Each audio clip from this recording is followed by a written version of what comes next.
Hey, this is John with NV Property Solutions, and in this video I'm going to be talking about the 6 tips for first-time home sellers to sell their house here in the Reno area. And if you've never sold a house before, but you may have bought a couple houses, but you've never sold one before, this video is definitely for you. So I encourage you to stick around and hopefully get something out of this video. Anyway, let's go ahead and get started. So the first thing is, obviously you'll want to get the house ready. Whether it needs to be fixed up or if it's in really good condition already, then your house is already ready. But if it needs to be fixed up, you might want to get put a little bit of money into that and actually fix up some things. Stuff like paint, carpet, landscaping. If you need a new roof, definitely put on a new roof, so on and so forth. But if you can't do anything like that, then obviously maybe selling it as is might be a better option for you. Sorry, I got the hiccups a little bit. But then again, also too, if say your house isn't, you don't have any money to fix it up or anything like that, selling as is with a real estate agent might not be the best option for you. It is definitely an option, but you'll want to reach out to a couple realtors in the area to see if maybe they can list your house, if you want to go that way. Or if you don't want to deal with the hassle and you need to sell it quick, an investor might be the go-to on that one.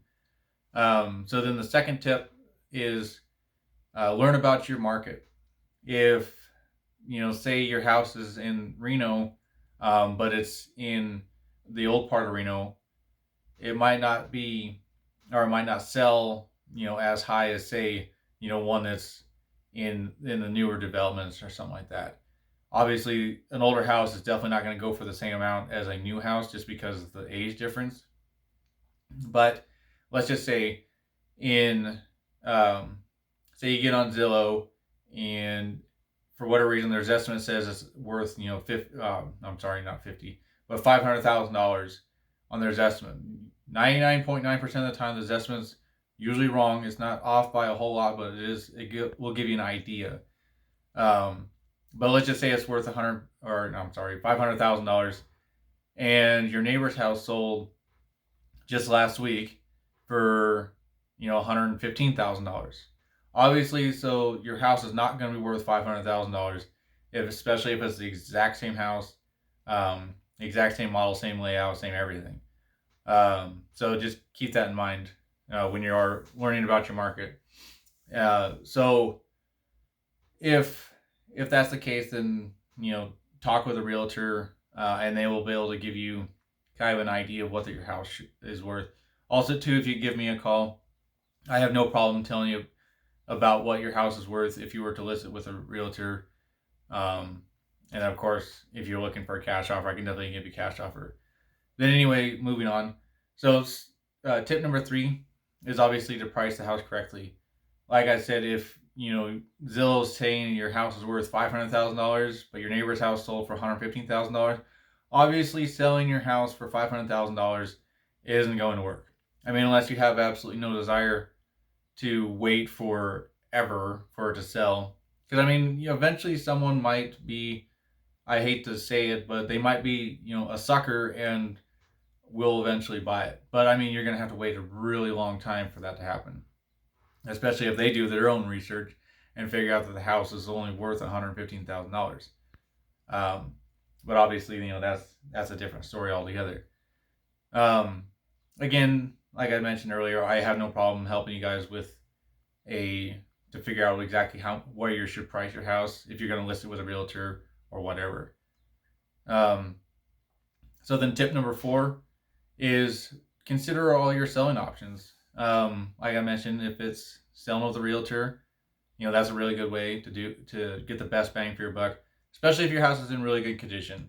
If your house isn't in great condition, some realtors in the area will not list the house just because they have a bunch of people walking through it, and generally because people nowadays aren't really looking for fixer-uppers. They want something that they're having to that they're not having to put a whole lot of money into. Like cosmetic things like carpet, that's no big deal. But having to put on a whole new roof or rearrange the whole bathroom or whatever, then obviously they're not going to want to buy it. But just get that, keep that in mind. So anyway, like I said, that, and then if that's the case, say it has a ton of repairs that needs, an investor might be your best go-to. So if, like, my company will buy it as is and give you cash offer, of course, but then you won't have to worry about fixing it up. Or there's another option, is you can sell it for sale by owner, or FSBO, which that's basically just listing on Craigslist. You can throw it up on Zillow. You just have to go through all their whole process to do it. I think you can list it on Redfin and all those other websites like Trulia and stuff like that. Obviously, you have to follow their listing process, but you can definitely sell it that way. The only reason I mentioned Craigslist is just because it's free and you can uh, get a whole bunch of people that are looking at it and stuff like that. Redfin, I don't know exactly how much you have to pay to, like, a commission to them for listing it, but you might want to check that out if that's an option you were thinking about doing. Um, or you can get kind of creative and say you want to diversify your retirement a little bit. You can sell it owner carry, which, if you're going to do that, you want to talk with a real estate attorney or even contact the title company to see exactly how to do that. And that's an option too.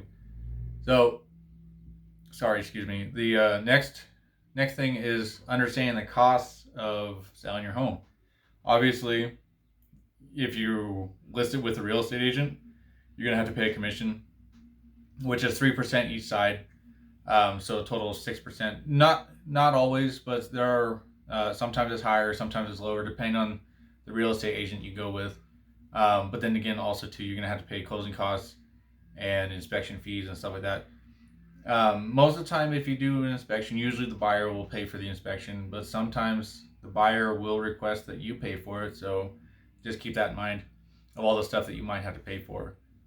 Um, so I when we sell houses and stuff like that, we figure it's going to cost about 8% of the final sales price. So say, for example, if your house sells for $100,000, 8% of that is going to cost you about $8,000 in closing costs. Just keep that in mind. Obviously, that number goes up the higher the price is. But that's usually a safe zone is where we figure in. Sometimes it can be as high as 10%. So I mean, it really depends on how you want to.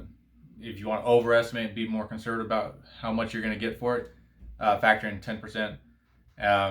If you think it's going to go, it's a really good house and stuff like that, you want to figure, you don't want to be quite as conservative, you can do 8%. Or heck, if you really want to, you can do all the way, down to like 6% if you really want to, thinking that you're not going to have any closing costs because maybe the buyer is going to pay all of them. But anyway, so the sixth and last tip is obviously working with a professional. The only reason I recommend working with a professional is just because, one, is it's much easier, and you don't have to worry about a lot of the marketing costs and all the other things that are really associated when you're trying to sell it yourself. If you're a pro at, actually, I doubt you're a pro, but if you are, and you've researched more about it, you definitely can sell your house, your first house by yourself, no problem.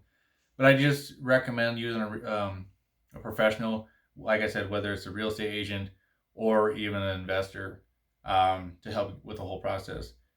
And of course, they're going to give you, like, if your house is in really good condition, go with a real estate agent because they're going to get you the best bang for your buck. But if your house isn't as good, definitely reach out to an investor, whether it's me at NV Property Solutions or even another investor here in the Reno area. Someone will be able to help you out. Anyway, I hope that this video helped you out in terms of, for your first time home selling. If you guys have any questions or comments, give me a call at any time. My phone number is 775-391-5236, or shoot me an email at nvpropertysolutions.com.